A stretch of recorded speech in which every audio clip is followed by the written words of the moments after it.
Good evening, ladies and gentlemen, and welcome back to the Faces for Autism Streaming with Love telethon.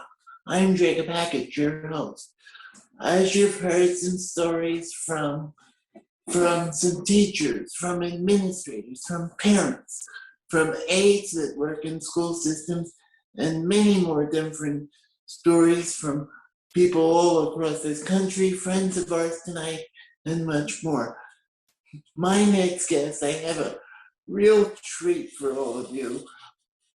She is a Philadelphia Eagles cheerleader. I reached out to the Eagles about 3 weeks ago, and I said, "Do you think the Eagles could sign me up to do an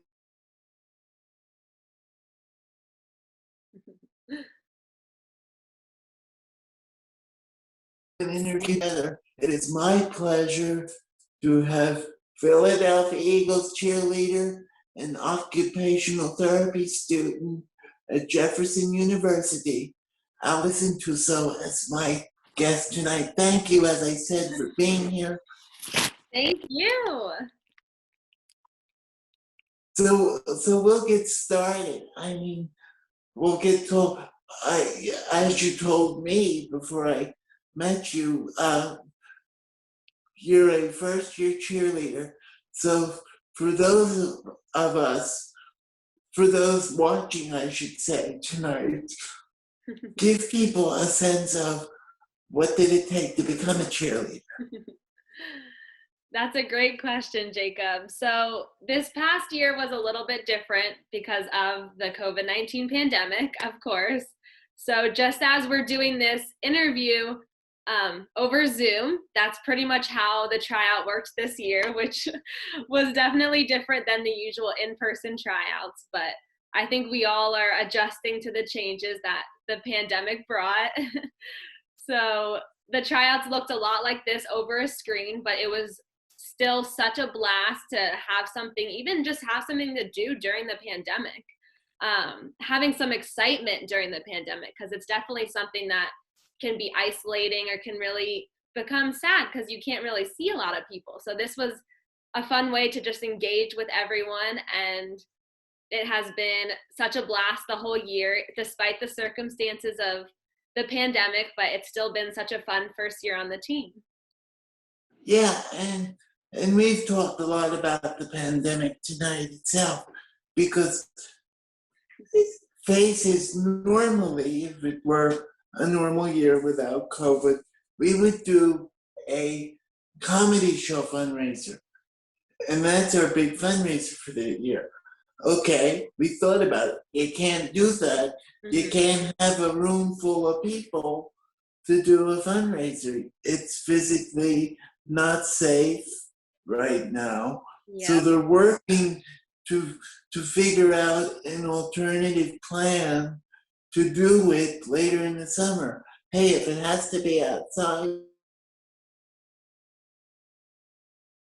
it has to be to do something tonight, to put it together, to raise awareness, and just, shine lights on autism.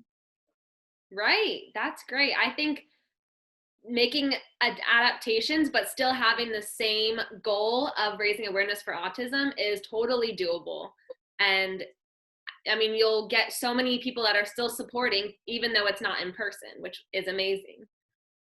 Exactly, because we're encouraging donations. You can watch us online. Like, there's other ways to work around things. You can't just, like we said earlier tonight, we're not just going to stay here and go, we're not going to do anything. No, it does. Here's what we can do this year, and hopefully by next year we can go back to doing the comedy shows in person, in a venue. Definitely. Yeah. Something to look forward to in the future. Yeah.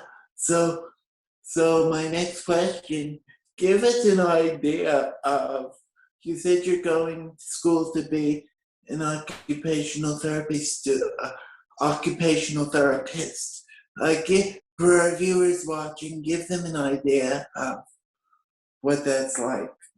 Yeah, so occupational therapy is a very broad profession, but in terms of what I want to do, I want to be an occupational therapist for those with autism. And so my role is just going to be to support them in living out their daily lives by increasing their independence. So making sure that every area of their day is going to be as easy as it can be for them. So whatever that looks like, maybe if it's a little bit more support from another person or just empowering them to make decisions for themselves, that is the role of an occupational therapist. And so this looks a little bit different in younger kids because it looks like play. We can be playing with them and teaching them how to play with others. And then in adults, it can be working on job skills and learning how to be a part of the working community.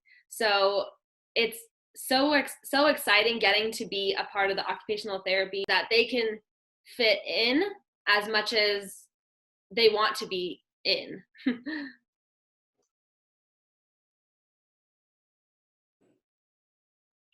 Yeah, and that's key too. Like you want them to fit in, you want them to feel like they're a part of the team. You want them to feel like they have a part or a say in society.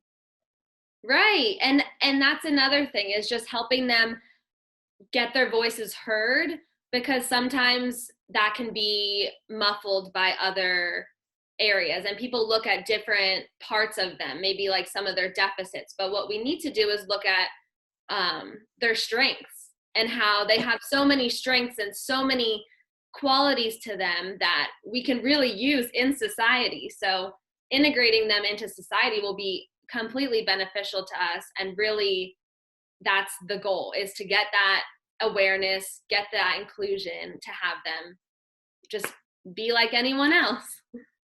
Exactly. And you said it best. Be like anyone else. Be open to saying, okay, this is what the child needs.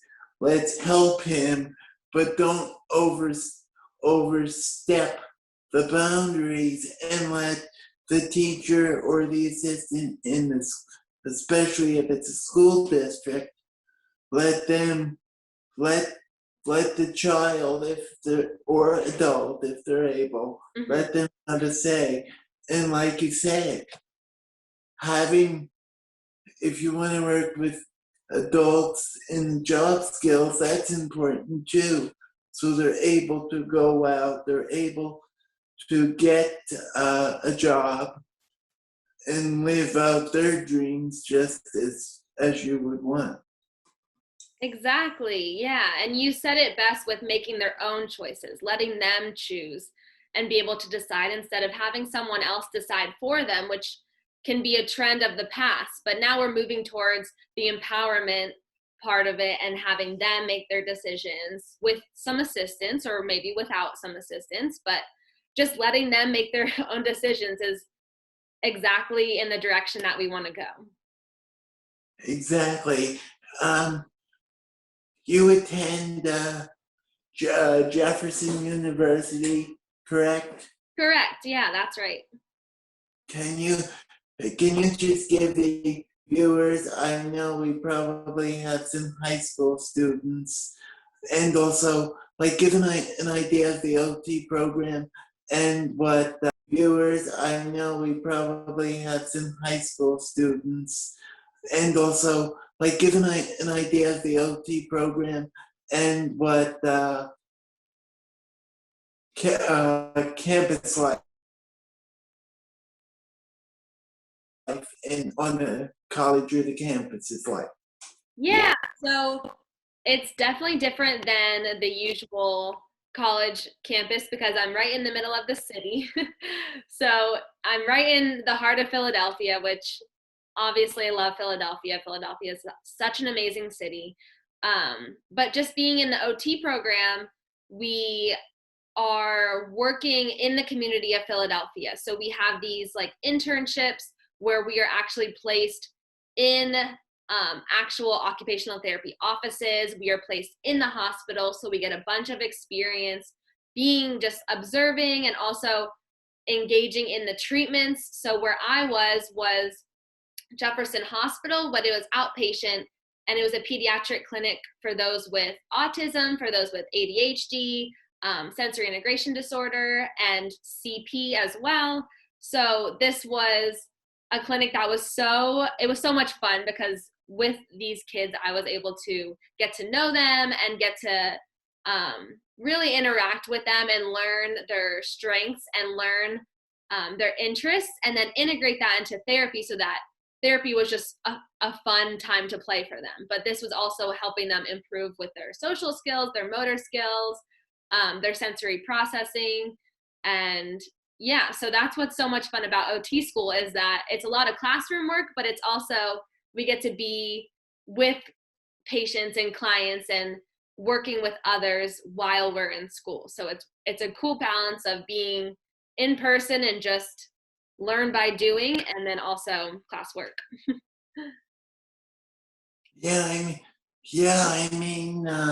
You said it best. You get both sides of it. You get the working aspect, and then you get to decide, okay, this is really what I see myself doing for the rest of my life. And I had, I graduated from a special needs school last summer, and the OT that I had said to me, we're very good friends now, said that